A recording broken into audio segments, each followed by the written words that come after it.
situ Allah langsung ijabah. Desainer dan presenter Ivan Gunawan mewujudkan salah satu keinginannya sebelum berangkat ke Tanah Suci untuk menunaikan ibadah haji. Ia meresmikan peletakan batu pertama pembangunan masjid di Pondok Pesantren Zuratul Quran yang merupakan pesantren miliknya sendiri. Ivan Gunawan mengungkapkan bahwa seluruh proses menuju pembangunan masjid ini berjalan mulus.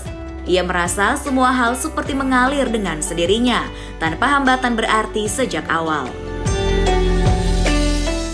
Alhamdulillah hari ini udaranya capek banget. Ini benar-benar kuasa Allah yang nggak bisa dibandingkan dengan apapun itu. Dari pembelian tanah, desain, sampai akhirnya hari ini kita peletakan batu pertama. Tidak ada kesulitan sama sekali, berjalan begitu saja seperti air lah, aku melihatnya seperti itu. Jadi alhamdulillah hari ini juga disaksikan juga pejabat setempat, Bapak Alim Ulama, semua yang ada di sini, warga, insya Allah warga juga girang, bahagia, ada masjid yang insya Allah bisa bermanfaat untuk semuanya ya Bapak-Bapak ya. Jadi minta doanya juga, insya Allah pembangunannya bisa berjalan lancar. Target Idun Ramadan tahun depan insya Allah udah bisa dipakai. Jadi memang target dari yang bangun insya Allah udah komit, udah sanggup. Jadi pengennya bisa tepat waktu insya Allah seperti itu. Jadi mungkin bisa diinfokan ke warga sekitar apabila mungkin ada truk nanti ada dalam pembangunan ya, nanti sedikit banyak mungkin menghalangi rutinitas hari-hari, minta kerjasamanya juga, kurang lebihnya seperti itu ya. Kasihan bapak-bapak dijemur. Iya benar Bapak.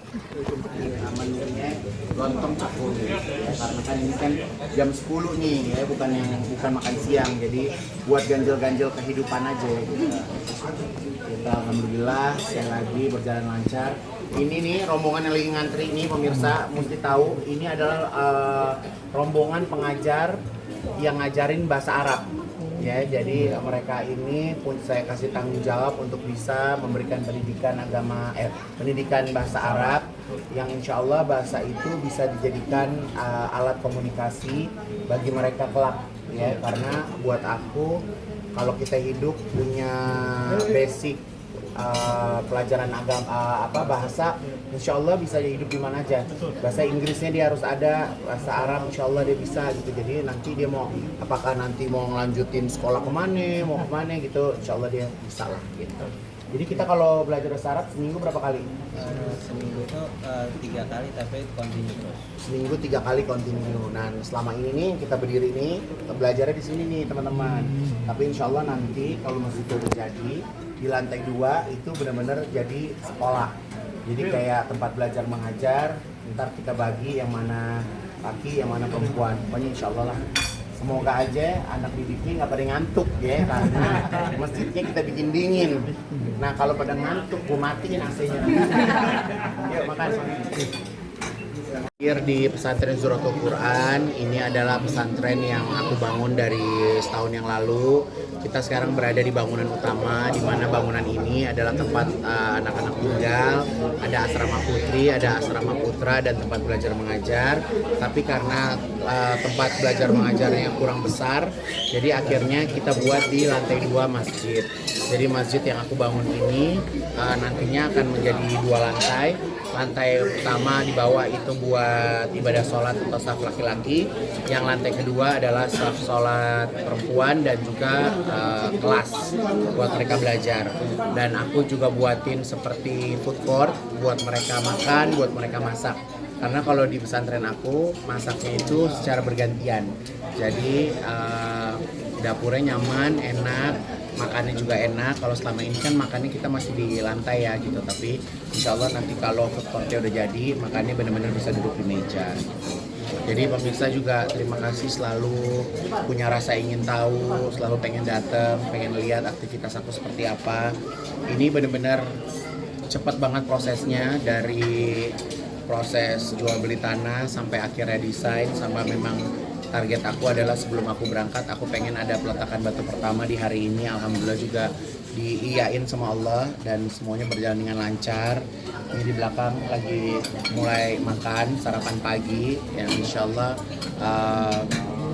teman-teman santri di sini juga bisa lebih cepat untuk bisa menggunakan masjid dan ruang belajarnya. Harus jadi udah bisa kepake. Untuk masjidnya sendiri memang itu taekwondo atau memang ada donatur lain? Oh, kan kemarin waktu acara saya selamatan haji, saya bilang saya nggak mau masuk surga sendirian ya. Punya sahabat, punya teman-teman, punya keluarga, insya Allah kita sama-sama masuk surganya Allah gitu. Jadi alhamdulillah kemarin di hari pertama aku buka donasi dapat 100 hampir 200 juta. Insya Allah udah langsung aku kirimin ke yang bangun masjid. Jadi udah langsung aku DP-in. Jadi insya Allah DP-nya cukup untuk bangun fondasi ya, untuk bangun fondasi. Jadi aku juga seneng lihat gercep teman-teman aku. Mereka nggak harus diminta, tapi mereka benar-benar kesadaran dan ngirimnya juga angkanya pada bulat-bulat banget, sedep-sedep banget, enak kalau dilihat tuh enak banget, alhamdulillah. Dan ya semoga bisa menjadi amal jariah yang baik buat sahabat-sahabat aku, teman-teman aku yang ada di circle-circle aku untuk bisa sama-sama membangun masjid ini. Oke? Karena memang ada kebutuhan. Karena memang kita butuh bangunan, kita butuh ekspansi bangunan. Kalau tidak sesuatu yang tidak urgent mungkin nggak saya bela-belain ya. Tapi karena santrinya banyak, butuh tempat, jadi memang harus ada ekstra lebih untuk merealisasikan pembangunan di area pesantren. Gitu. Di luas tanah berapa? Tanahnya 450 meter. Jadi ini 450 meter kiri, 450 meter kanan ya. Kurang lebihnya seperti itu insya Allah. Pak Igun, tapi gimana persiapan hajinya? Nggak ada persiapan, udah tinggal jalan aja, semua udah masuk koper, udah tinggal jalan, tinggal naik pesawat, nyampe aja udah insya Allah.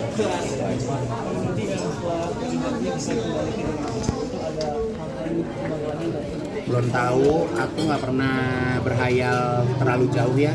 Aku ikutin aja ritmenya Allah, apa yang terjadi besok itu aku nikmatin, apa yang terjadi lusa itu aku nikmatin gitu kan. Jadi ya nikmatin proses demi proses, karena aku juga belum pernah menjalankan ibadah haji sebelumnya. Jadi ikutin aturan yang memang sudah semestinya, ikutin jadwal dari travel juga gitu kan. Jadi ya nikmatin aja momen demi momen, benar-benar dinikmatin.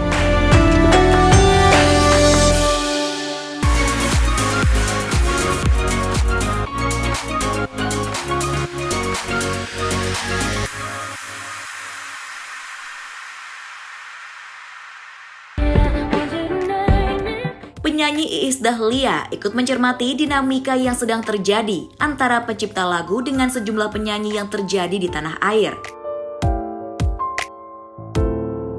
Perihal tersebut, Ibunda Devano itu mengaku punya ketakutan tersendiri untuk menyanyi. Bahkan untuk sekedar membawakan lagu yang ia rilis dan populerkan, namun karya dari pencipta lagu.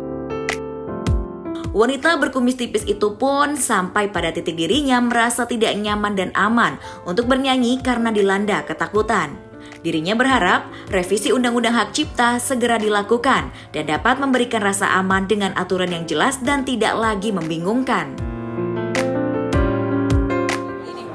Kalau soal yang ini aku nggak tahu case-nya ya gitu, nggak tahu apakah Lesti yang memposting atau TV-nya, tapi memang untuk yang Mas Yoni ini, Mas, aku sendiri pun aku nggak boleh loh nyanyi lagu Mas di TV karena nggak tahu ada masalahnya apa. Jadi aku kadang kalau yang hal-hal kayak gini ya maksudnya sedih sih karena lagu aku tapi aku nggak boleh nyanyi gitu, tapi ya udah nggak apa-apa. Tapi kalau yang untuk case-nya Lesti, aku masih Dede kemarin sempat cerita doang bahwa dia disomasi, tapi aku belum ketemu langsung kan, jadi nggak tahu somasinya itu seperti apa. Kayak ke Mas Yoninya juga aku belum nanya seperti apa gitu. Jadi aku sih berharapnya apa ya, antara penyanyi sama pencipta semoga nanti undang-undangnya jelas, pengaturannya jelas, supaya kita juga nggak khawatir kalau menyanyikan lagu orang atau si penciptanya juga, karena menurut aku tuh jujur, aku selalu ngomong di grup-grup yang semua ada pencipta, ada pemusik, aku bilang rindu kebersamaan antar sesama seniman, karena kan biar bagaimanapun kan penyanyi sama pencipta itu sama-sama saling membutuhkan ya. Sebenarnya kalau lagunya si pencipta ini didaftarkan di LMK dan LMKN, sebenarnya hasilnya nanti akan di sana gitu. Tapi kalau umpamanya kayak ke Mas Yoni atau apa mungkin nggak mendaftarkan, ini bisa terjadi. Terus kayak kalau umpamanya mau membuat recycle atau mengcover memang harus izin. Tapi aku nggak tahu kalau case-nya Lesti ini seperti apa. Lesti hanya nyanyi di TV, orang yang memposting, atau Lesti membuat cover, posting di YouTube-nya dia gitu. Karena setahu aku yang waktu Lesti ngomong ke aku, Lesti nyanyinya waktu di Indosiar gitu. Jadi tapi aku nggak tahu nih yang dilaporkan case-nya yang mana gitu. Tapi aku sendiri pun kayak sekarang tuh kayak mau nyanyi lagu-lagu orang yang bagaimana tuh kayak ada rasa ketakutan untuk hal-hal kayak gini. Jadi aku bener-bener nih seorang penyanyi nih sekarang menunggu kejelasan daripada aturan supaya kitanya enak gitu ya. Karena jujur kalau aku sih semuanya pengennya berbagi lah semua ya kan, pencipta dapat, pemusik dapat, penyanyi dapat, karena biar bagaimanapun ini adalah pekerjaan kita.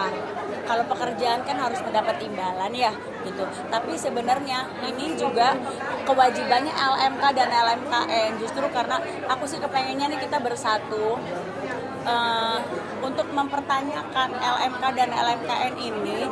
Setiap kali mentransfer kita itu reportnya ada, ini dari mana nih bisa ada jumlah ini gitu loh. Kalau aku kepengennya mudah-mudahan lah dengan adanya seniman-seniman sekarang di DPR, karena kan DPR itu adalah tempat untuk menggodok undang-undang, untuk membuat undang-undang.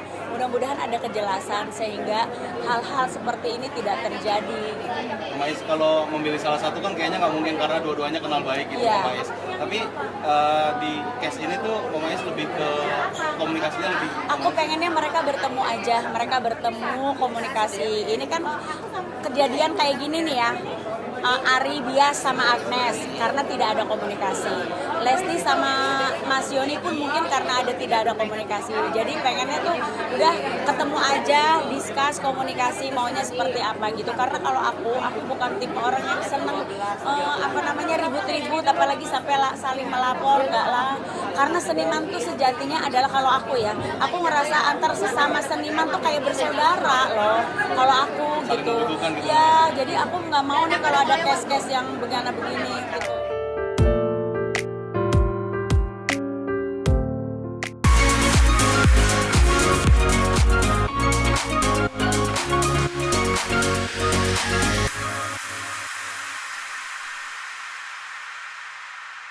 Selamat pagi Bolo. Langkah baru datang dari industri perfilman tanah air. Kali ini kabar menarik datang dari dapur film, rumah produksi milik sutradara ternama Hanung Bramantyo. Demi memperkuat unsur komedi dalam karya-karya terbarunya, dapur film resmi menggandeng komedian dan aktor senior Erik Estrad sebagai konsultan komedi. Kehadiran Erik bukan hanya sebagai penghibur, tapi juga sebagai pendamping kreatif dalam membangun adegan-adegan komedi yang lebih tajam, segar, dan relevan dengan penonton masa kini. Bukan saya adalah direkrut oleh Mas Hanung Bramantyo untuk bergabung dapur film untuk sebagai komedi konsultan dan pemain eksklusif selama 3 tahun. Nah, di sini saya benar-benar apresiasi setinggi-tingginya buat Mas HB, bisa dibilang sutradara legend buat Trah Jawa lah. Trah Jawa. Iya, alhamdulillah. Mas Erik, kalau ditanya sangka kan pasti nggak nyangka gitu ya ketika karir makin menanjak dan. Sama Mas Risa. Sehat Masku? Sehat. Izin Mas, ya. Karir makin menanjak dan sekarang dipercaya untuk menjadi komedi konsultan, gimana nih Mas? Balik lagi, ini bisa dibilang penantian saya selama 2011 2011 saya itu mau casting di tempatnya Mas Hanung. Baru menginjakan kaki, ini kisah nyata, saya bilang sama Mas Hanung. Mas Hanung keluar, set, lo mau casting apa? Film ini. Enggak, udah dapat kok. Dari situ saya bilang, suatu saat Mas Hanung pasti manggil saya, dan saya tidak akan menginjakan kaki di dapur film kalau belum Mas Hanung yang nyuruh. Dan alhamdulillah, di tahun 2019 ini terbukti. Dan ya doanya orang tua saya lah ini. Itu benar-benar ditolak itu. Belum casting udah ditolak sama Mas Hanung. Ini kisah nyata. Tapi sekarang saya diminta untuk memegang proyek yang sangat luar biasa sih. Terima kasih Mas Hanung. Tapi biasanya Nah, komedi saya itu genrenya beda sama komedi yang lain. Komedi saya itu komedi relate. Jadi ketika dikasih komedi, naskah tidak saya acak-acak, tapi apa yang bisa dikomedikan di dalam naskah itu, jadi nggak maksain, nggak annoying, nggak aneh. Jadi penontonnya tuh, oh iya kayak harusnya kayak gini ya. Karena ya balik lagi, komedi itu adalah puncak dari tragedi. Ketika tragedi udah dapat, komedinya pasti dapat. Gitu sih. dan jadi ada beban sendiri nggak sih Mas? Atau jadi ini sebuah tantangan gitu di karir Mas Erik? Nah, film yang akan saya kerjakan sama Mas Hanung ini adalah bisa dibilang biopik tahun 65, tapi saya tidak memikirkan komedi pada waktu 65. Karena komedinya akan beda. Tapi balik lagi, yang nonton sekarang kan bukan penonton yang lahir di tahun 65, tapi Gen Z. Jadi saya bilang bersikeras sama Mas Hanung, Mas, perkara sejarah saya alihkan ke Mas Hanung, tapi untuk komedi yang sekarang, insya Allah Erik bisa lah. Jadi seolah sejarah urusan Mas Hanung, komedi Erik Estrada. Bagi tugas lah. Itu kan Iya, menjebaknya Mas Hanung tuh untuk saya bisa tiap hari ada di situ. Saya juga main nanti di filmnya Mas Hanung. Jadi kontrak 3 tahun sebagai komedi konsultan plus talentnya dapur film. Mas menjalani bisnis juga, terus sekarang di dunia entertainment Ya. makin aktif gitu, agak sulit nggak sih mengatur waktunya gitu? Sekarang saya sudah tidak di TV karena balik lagi industri TV ya menurut saya belum fair lah, karena dari segi honor saya kerja sebulan di ininya ya tahulah pokoknya. Nah di situ saya hanya membatasi untuk film aja. Kebetulan saya juga ada bisnis. Ketika seorang seniman ada bisnis bisa menolak proyek yang menurutnya nggak worth it nih gitu sih. Itu aja sih Mas. Bukan sombong gitu Mas? Bukannya ya? sombong, cuman anak saya 5 ya Mas. Iya enggak? Udah pernah kejadian saya syuting hampir 700 episode. Bayar uang pendaftaran 8.500.000. Ini buat bayar uang pendaftaran aja nggak bisa. Padahal kontrak saya di TV 700 episode. Apa bisa dibayar dengan Bu Guru, Pak Guru? Saya punya kontrak kok 700 episode, satu episodenya 12 juta.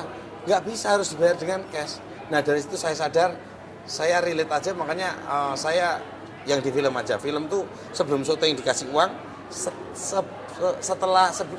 sebelum akhir udah dilunasin. Masih fair dunia industri film kita. Tapi Mas, ketika terjun ke dunia film, Ya. jadi nyesuaiin lagi nggak sih? Atau justru ya udah jalan air ngalir aja gitu? Bisa lebih milih-milih sih, karena kan saya punya bisnis yang omsetnya juga alhamdulillah luar biasa di bidang batik tulis Joyotipo. Nah di situ juga pelanggan-pelanggannya alhamdulillah Pak Menteri, Pak Prabowo, Mas AHY itu real semuanya. Nek wong Jawa ngomongnya kewahyon Mas, kebejan, keberuntungan lah Erik Estrada ini. Tanpa disadari orang yang membeli ini orang-orang penting. Nah di situ malah sekarang industri Solo itu bisa dibilang banyak investor yang pengen bikin film gitu loh. Tapi saya untuk menyerahkan kepada guru saya, Mas Hanung Bramantyo lagi. Mas ini ada yang mau invest puluhan M, mau bikin film di Solo, hajar. Itu aja sih. Baru segenap itu nantikan 2006-2007 industri film akan maju di kota Solo. Mas Erik, bisa jadi pertanda nggak sih bahwa kedepannya nggak selalu di depan layar nih, Mas Erik ke belakang layar justru malah menggantikan Mas Hanung ketika nanti Mas Hanung udah pensiun? Yes, saya akan belajar penuh dengan Mas Hanung. 1-2 film saya tetap menjadi seorang aktor, tapi di balik sananya saya pengen jadi produser, bukan sutradara sih, produser. Nantikan karya-karya saya. Pangestune.